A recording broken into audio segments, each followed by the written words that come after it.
Amis fermiers, amis fermières, bonjour, bienvenue à la ferme, bienvenue sur Cocotte TV. Aujourd'hui je vous présente un casque intra qui nous provient de chez Audio-Technica, qui se prénomme de son petit nom poétique le ATH CKX7IS. Donc c'est une série spécifiquement développée pour les smartphones, pour une utilisation nomade. De toute façon l'intra c'est clairement nomade, voire sportive, parce que vous allez le voir, il propose notamment cette petite partie, mais je vais y revenir, qui permet normalement de bien bloquer l'intra dans l'oreille. Alors au niveau du bundle, nous avions comme d'habitude un guide de l'utilisateur, les clauses de garantie. Nous avions aussi, j'hésite comme vous le voyez, la petite sacoche badge Audio-Technica de transport souple.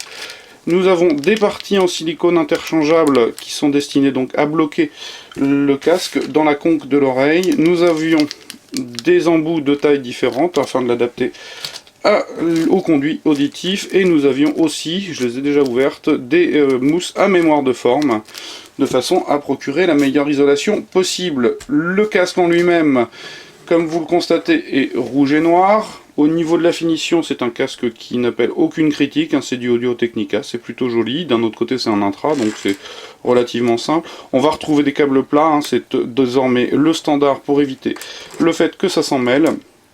Et comme je le disais, au niveau de la particularité, vous avez cette partie en silicone qui vient se caler dans la conque de l'oreille de façon à ce que l'intra ne bouge pas. On a aussi, autre particularité, le fait que les embouts sont montés sur pivot, ce qui leur permet de s'adapter facilement à tous les conduits auditifs. Véritablement un casque sympathique, en tout cas au niveau esthétique. Maintenant, ça reste un intra, je reviendrai sur les raisons qui me font dire que ça reste un intra. Donc on va retrouver une partie de corps en plastique aspect laqué, une petite partie alu anodisé, un manchon caoutchouté, le câble bicolore s'il vous plaît, noir intérieur, rouge extérieur, qui va se rendre jusqu'à une télécommande micro de petit format avec un bouton multifonction, la possibilité de gérer le volume sur le côté, et le micro de ce côté-ci hébergé derrière une petite grille métallique. Donc vraiment, au niveau de la finition, presque quasi sans faute d'ailleurs. Le 3,5 mm à l'équerre est plaqué or, manchonné de bicolore, plastique aspect laqué noir et caoutchouc rouge, véritablement quelque chose de sympathique au niveau de l'esthétique. Alors je disais, ça reste un intra, pourquoi ? Tout simplement parce qu'il faut accepter d'avoir quelque chose dans l'oreille. Personnellement, c'est pas trop ma tasse de thé. Donc, résultat des courses, cette partie-là vient se caler dans la conque, je le disais. On enfile l'embout et on a une isolation qui est de tout premier ordre. Ça, c'est indubitable, indéniable.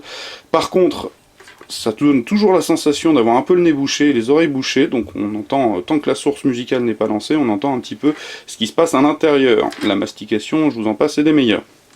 Donc pour le coup, au niveau de la restitution audio, eh bien, on a un intra de grande qualité, tout simplement. Moi, je le trouve véritablement pas mal.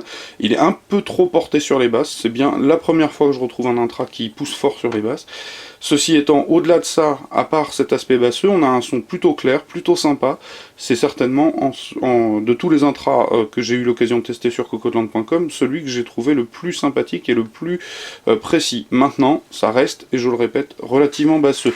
Au niveau de la technique, que puis-je vous annoncer? Que globalement, il couvre un spectre courant de 10 à 24 000 Hz, qu'il fait appel à des HP de 8 mm, qu'il a une impédance de 16 ohms sur une sensibilité de 102 dB, ce qui fait que évidemment il est bien adapté aux sources nomades, et je l'ai testé sur mon téléphone et véritablement ça marche plutôt pas mal.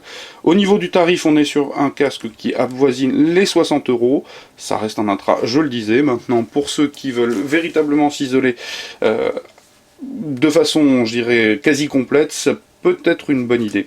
Donc, il s'agissait du ATH CKX7IS d'Audio-Technica sur cocotland.com. Je vous invite à venir lire le test écrit, puisque je l'aurai passé sur les DAC aussi, bien évidemment, pour voir ce qu'il en est. Donc, test qui paraîtra très prochainement sur cocotland.com. Et je vous souhaite une très très bonne journée en notre compagnie, et vous dis au revoir.